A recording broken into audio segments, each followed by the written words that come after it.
Ugh. I guess when I said never again, I really meant once or twice more. Okay.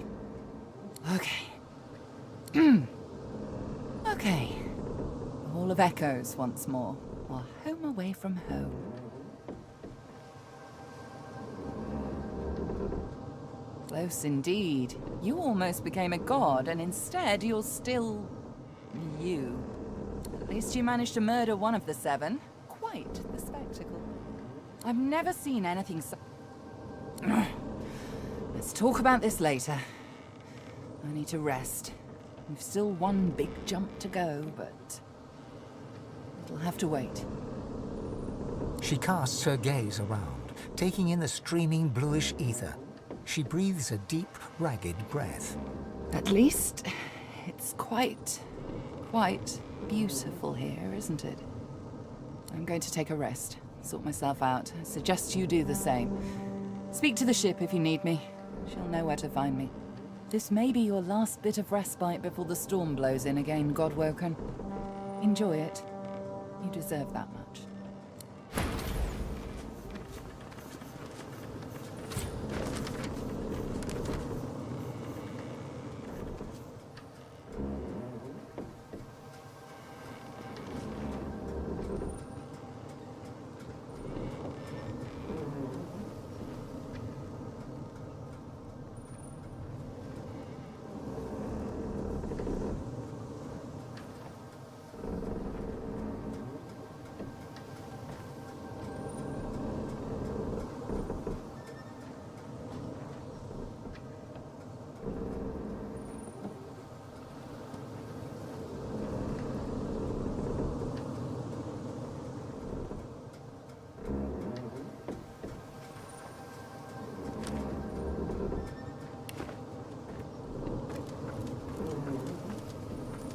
After all that's just happened, life, every flawed morsel of it, seems more precious to you than ever.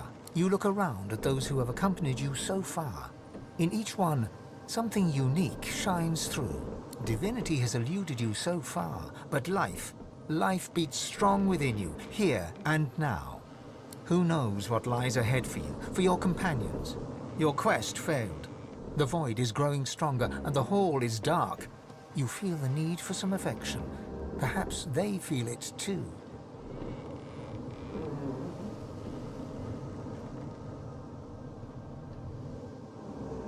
Alone? Together? You and me? I love that. Lead the way, Chief. As you move to go below decks, the live wood creaks and groans. The steps you thought you knew lead you to a part of the ship you've never seen before. A newly carved nook that smells of resin and wood chips. Touching the wall beneath your fingers, the live wood hums at your touch. You understand that the Lady Vengeance has carved this space for you in gratitude for your help. You enter and feel the presence of the ship recede, offering you the total privacy of a moment alone with your companion. The first moment you have been truly alone together. Would you get a load of this place? She saunters around the room, inspecting it like she plans to move in. She tosses her head over her shoulder and calls out to you in an affected tone. I suppose it will do, darling. Her face cracks into a smile, then a laugh. So, what should we do? Wait, don't answer that. She digs into her pack, skipping over to you, and sits on the ground at your feet, then tugs your hand for you to sit on the ground too. She sets an empty bottle on the ground between you and looks at you impishly. Let's play a game.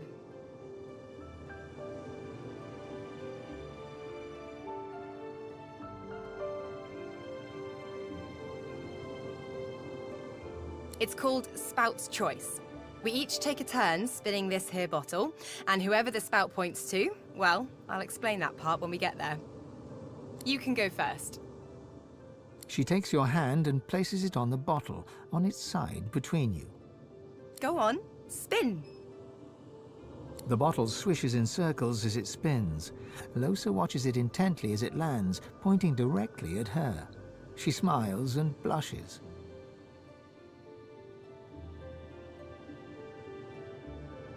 Well, in this game, you're meant to plant one on whoever the bottle lands on. She flutters her eyelashes in exaggerated coquettishness, her blush deepening.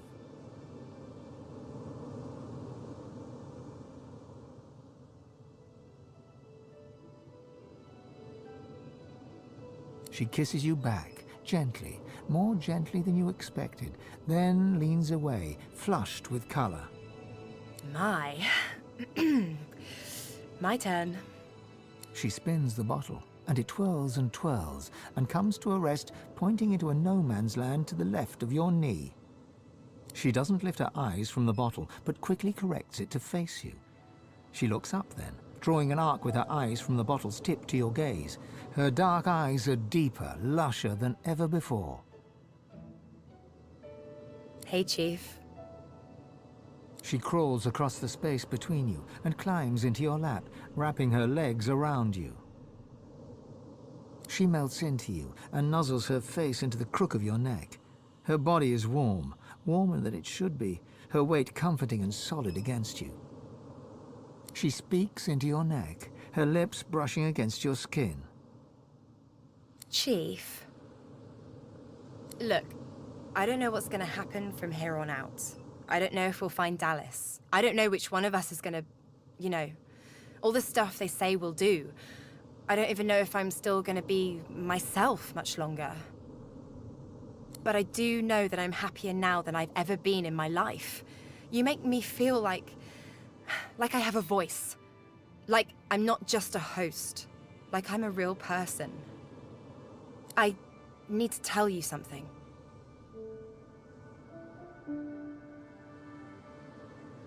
The thing is, well, you know, when two people get to know each other pretty well, it's just, I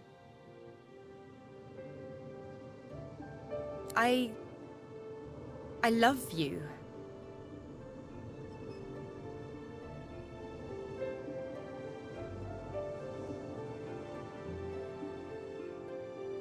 Suddenly, you feel the thud, thud, thud of her heart hammering against her chest and into yours.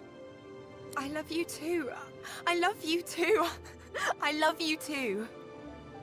One tear streams out of the corner of her eye as she breaks into a fit of laughter and throws herself forward, knocking you to the ground, her whole body wrapped around yours. Oh, I've wanted you for so long. I've wanted you like this for so long.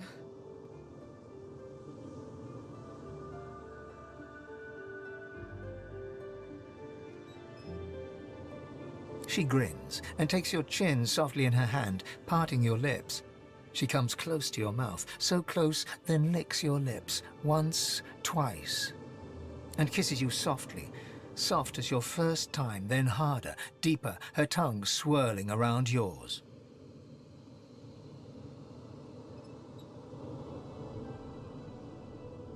She tugs at your clothes and growls in your ear. Get these off.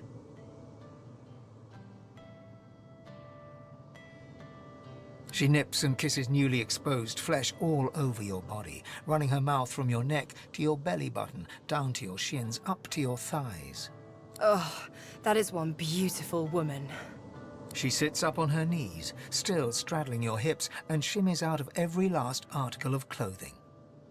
Her body is smooth and soft, flesh dipping generously beneath your hands.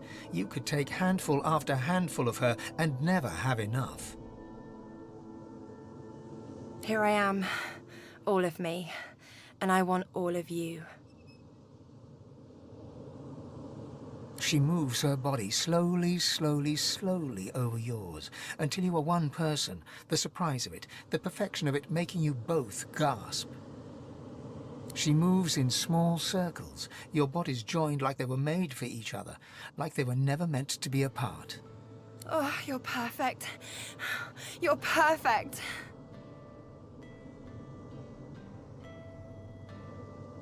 She covers your hands with hers, guides them to places that make her exhale sharply, her eyelids fluttering. She keeps a gentle pace, then begins moving faster, harder, sweat glistening on her collarbone. Like this?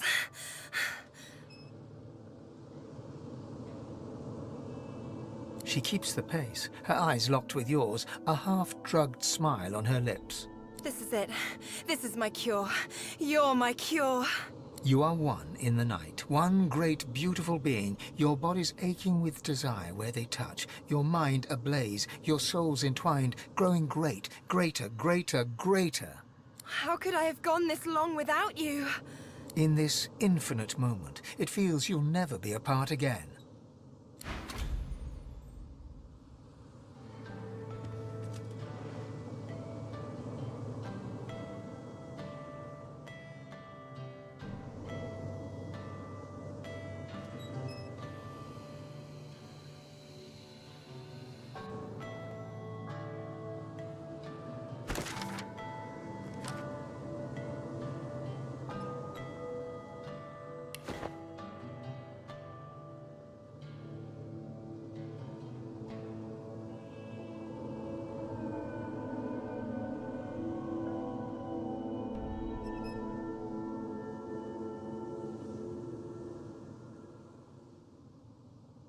Lohse yawns and stretches, arching her whole body like a cat.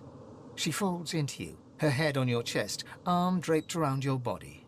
I'm gonna love you for the rest of my life, you know. However long that is.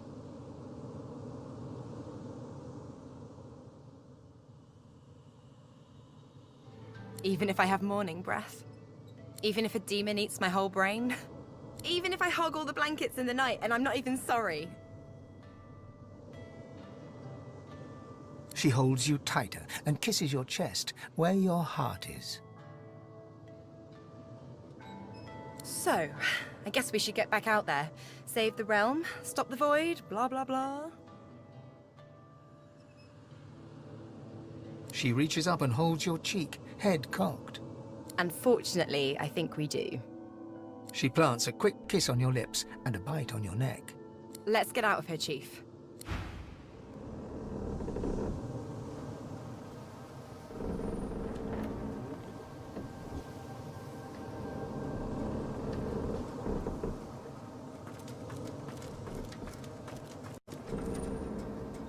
Gareth's head is steady, but his face is pale and his eyes are lost. We still have a mission, Godwoken. You must ascend. I will see it through.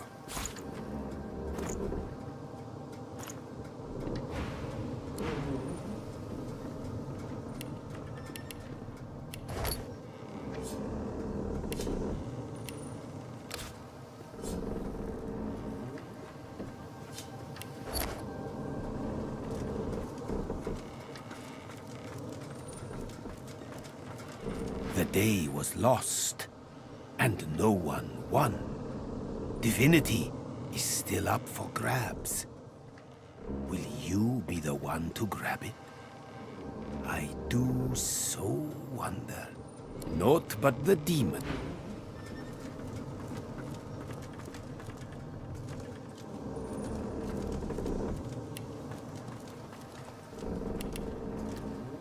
There you are.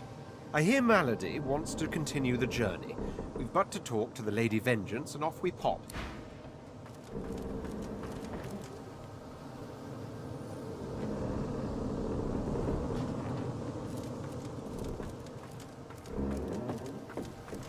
All this commotion hasn't made it any easier for me to restore anathema.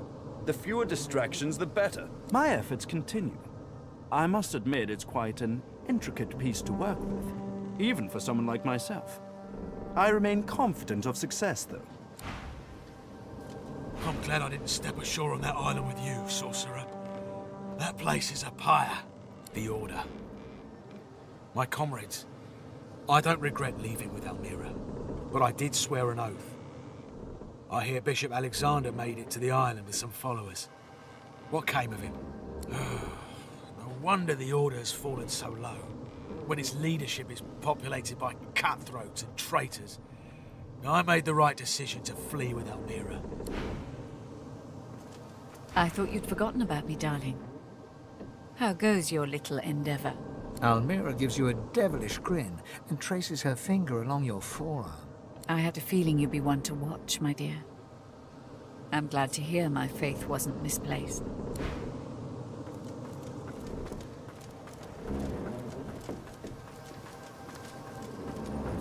People are going to perish. People are going to die, and I can't stop it. She'll do it now. She'll never stop. She'll never stop.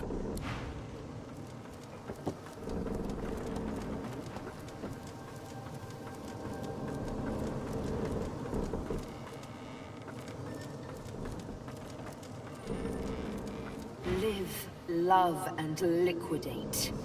From death, let me be death.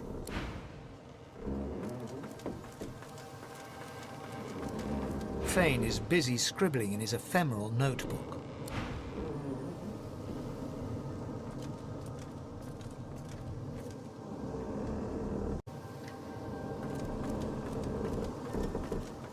Take whatever time you need to gather yourself, my friend. When you are ready, we can proceed. Yes, I am sorry. She had me built to her exact designs. Not even I know all the ways in which she can control me. She was able to follow my wake like a shark.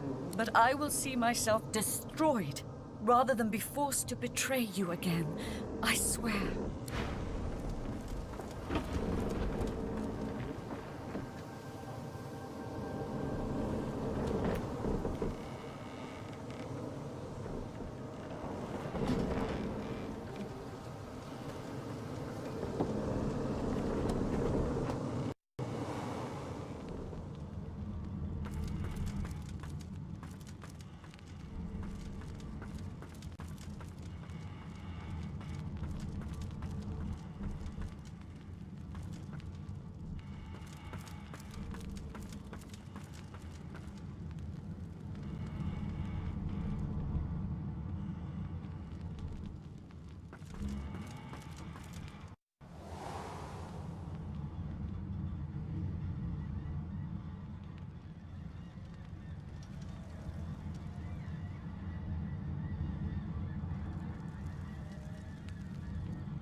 Hail. Spoken to Malady yet? She said to talk to the Lady Vengeance when we're ready to move on. Hey, Chief. You ready to get out of here?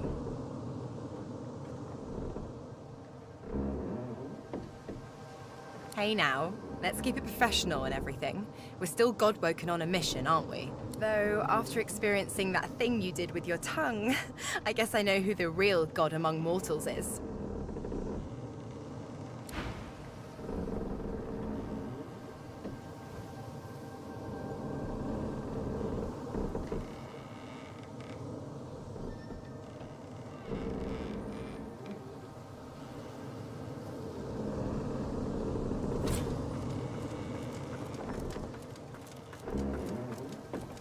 Just say the word, and our journey shall continue. It shall be done. Malady's face is drawn. She seems tired, somewhat subdued. She looks you over and squints. What's wrong with you? You seem happy. Well, well, well. And does the object of your affection feel the same about you? A smirk curls across her face. Good for you, darling. We could all use a little good news about now, couldn't we? What comes next will be... well, it'll be up to you how it will be. I've had some time to think, and there's a few matters I want to discuss before we carry on. I doubt you've forgotten the death of Meister Siva. She swallows hard and closes her eyes for a moment, as though trying to dispel a dizzy spell. She and I had a deal, you see. A deal that's now quite obviously defunct. According to its terms, I was to help you ascend to divinity, and she was to help me with another matter. The details aren't important now, it's just... never mind. Another entangling alliance. But I won't be able to disentangle it on my own. The may come a time when I need to count on you as an ally. So, are we? Allies, that is. I'm glad to hear you say that. We do make quite the team, don't we? I found out where Dallas is heading. There's a great city not far from Driftwood, Arx by name. It's controlled by Magisters, so you'll have your work cut out for you. We have to find out what she's planning to do with the powers of the Seven. You'll need to find her and take back what she stole, and quickly, before she does something irreversible. Dallas, or any of the others for that matter, cannot be allowed to use the powers of the gods. She doesn't understand what must be done. She doesn't understand how to rule. It's quite simple, really. Chaos is a fact of life, surer than any other. Power is one of the few structures that can cut a line through that chaos. If wielded well, that line will mean stability, order, a comfort against the unknowable, changing forces of chaos. If wielded poorly, the line will mean domination, terror, different from chaos, but no better. Dallas, and the others like her, Alexander, the Mother Tree, the Prince of Shadows, they are little better than demons, really. They seek power at the expense of others, not to create stability, but to create servants. Look at my face, Godwoken. What do you see? I suppose we all see what we want to see. When I look in the mirror, I see balance. Balance between darkness and light, between good and evil. Whatever those categories mean. When the time comes for you to ascend, remember my face. Remember that despite any shortcomings you might have, if you can bring a semblance of balance to the world, you'll have done as good as the Seven did. And if you can be stronger than them, you'll do all the better. The Seven are gone, slain by their Godwoken, slain by you. You have the potential, the obligation even, to do better than they did, to create a better world than the world they made. I know what evil is, Godwoken. I've seen what chaos can do. It isn't how I picture Rivellon's future. You are my insurance against that. Now, there's little time to spare. We need to get you to Arx, find Dallas, take back what she stole. Shall we go? Very good. How lucky for you I'm on your side. I'm probably the only one masterful enough to transport an entire ship safely between the land of the dead and the land of the living. Captain Malady stands at the ready.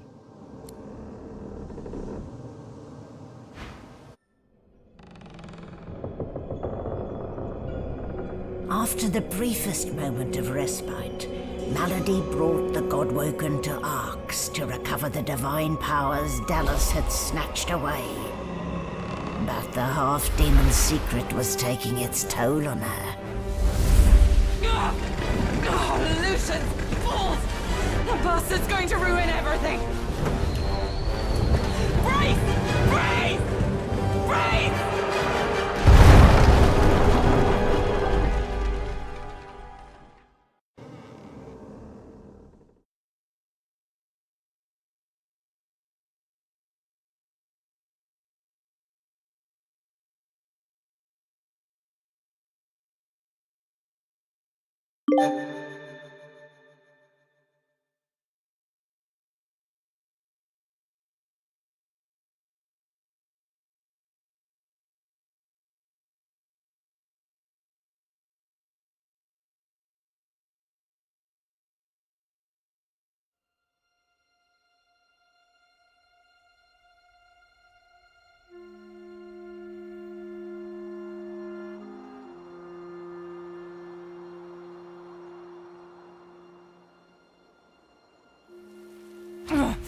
Don't say anything. Malady groans, her face twisting in pain. She falls to one knee, catching herself on her hands. She raises one hand and raises herself to her feet. Now, no need to fuss, I'll be fine. It's just that traveling between the realms isn't easy, you know? It takes something from my soul each time. But never you fear, I've pulled a clever trick out of my sleeve. The Lady Vengeance stands in two realms at once. Her body here, her soul in the Hall of Echoes. You can still return at your leisure. At least I got us where we wanted to go. This is Arx. This is where Dallas has fled with the powers of the gods. This is where the path to divinity leads. Dallas must be stopped. She has stolen the powers of the Seven. You'll need to get the Aetherin back if you're to fight the God King. You'll need it if you're to ascend. Track her in Arx. Find out where she's gone and end her. Take back the Aetherin and the powers of the gods with it. You cannot fail, Godwoken. Not for anything. Hey, Chief. Before we get a move on, I'd like a word with Malady. You mind? Psst. Hey, Mals. I'm not, feeling so hot. I should think not. The demon is getting closer to himself. You'll meet him in Arx soon enough, and if you meet him like this, it's bye-bye Lohse. We won't let that happen, will we?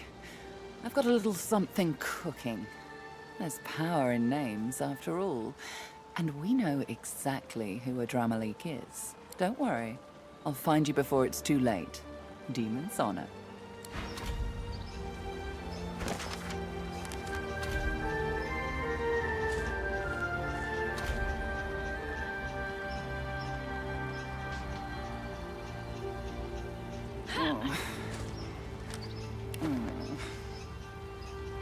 These Godwoken are going to be the death of me.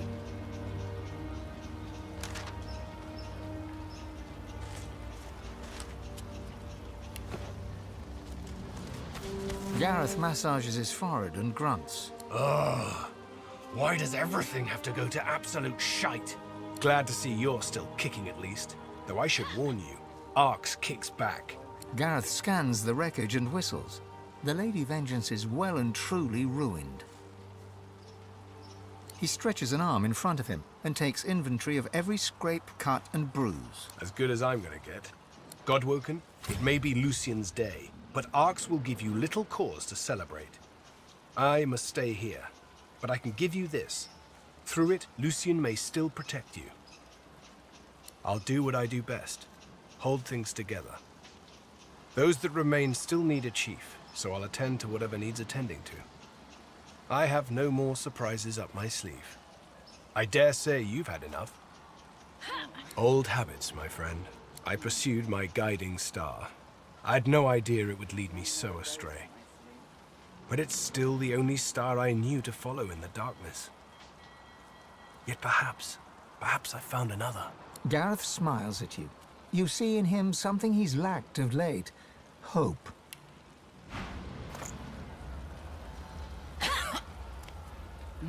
Don't have many more of those on my sleeve.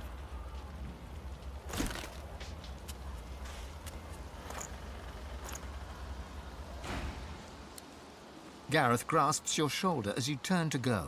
You've done much for me. It's a miracle I even stand here now, frankly. You've got more miracles in you. With you, what was impossible seems possible again.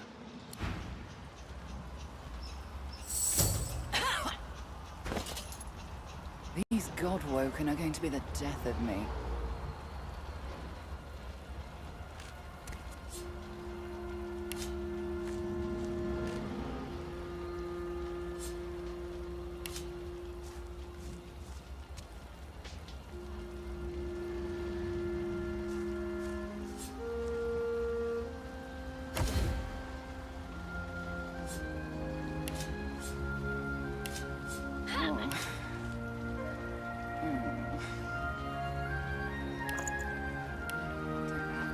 Those on my sleeve.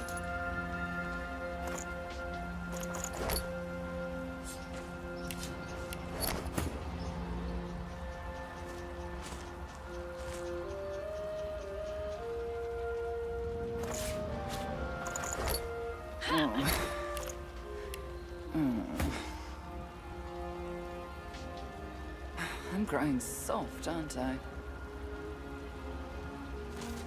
The statue reaches toward the sky, as though preparing to take flight. The bottom drops out from within you. She lifts you up, up, up.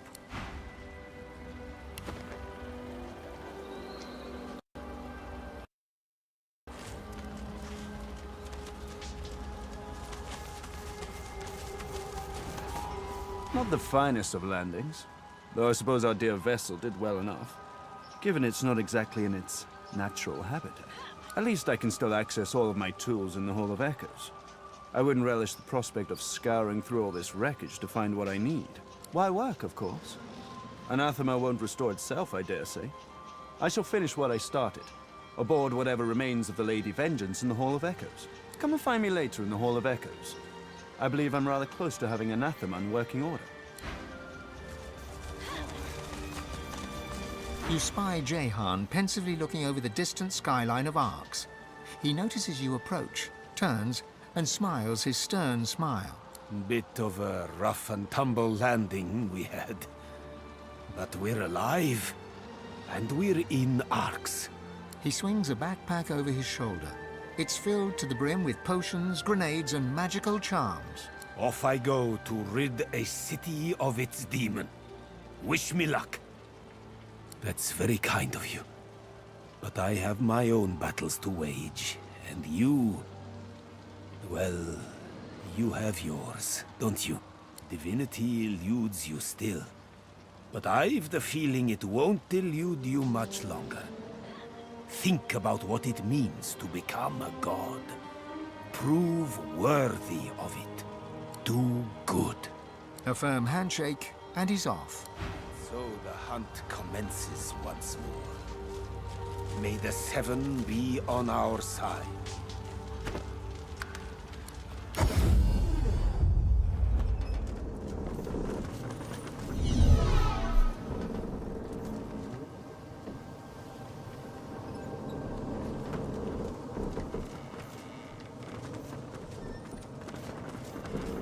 You must truly savor my company, Godwoken. Something you wanted? Advice? I'm afraid not this time. I tell you to not do anything I wouldn't do, but in truth that isn't a wise mantra for most to follow. Would you rush perfection? It will be ready when it's ready.